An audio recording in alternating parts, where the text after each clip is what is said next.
एक बार गौतम बुद्ध एक गांव में ठहरे हुए थे।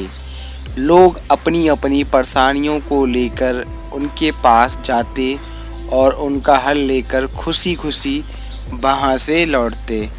उसी गांव के सड़क के किनारे एक भिखारी बैठा करता था। वह खुद के पास आने जाने वाले लोगों को ध्यान से देखता।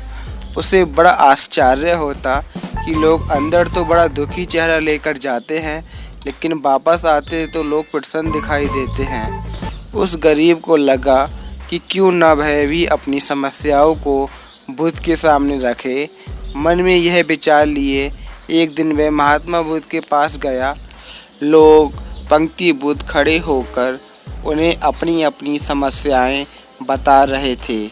जब उसकी बारी आई तो उसने सबसे पहले महात्मा को प्रणाम किया और कहा, भगवान, इस गांव में लगभग सभी लोग खुश और समृद्ध हैं, फिर मैं ही क्यों गरीब हूँ। इस पर वृद्ध ने मुस्कुराते हुए बोले, तुम गरीब और निर्धन इसलिए हो क्योंकि तुमने आज तक किसी को कुछ नहीं दिया है। आश्चर्यचकित होकर गरीब बोला, भगवान, मेरे पास भला दूसरों को देने के लिए क्या है। मैं स्वयं तो गुजारा बहुत मुश्किल से कर पाता हूँ। लोगों से भीख मांगकर अपना पेट भरता हूँ। मैं लोगों को क्या दे सकता हूँ। भगवान बुद्ध कुछ देर शांत रहे, फिर बोले, तुम बड़े अज्ञानी हो। औरों के साथ बांटने के लिए ईश्वर ने तुम्हें इतना कुछ दिया है और तुम खबर ही नहीं है।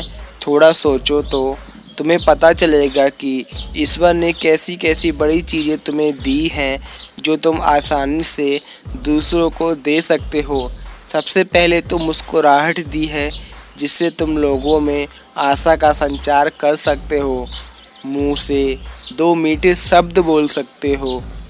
दोनों हाथों से लोगों की मदद कर सकते हो।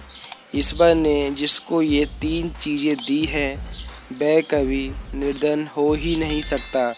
निर्धनता का विचार व्यक्ति के मन में होता है।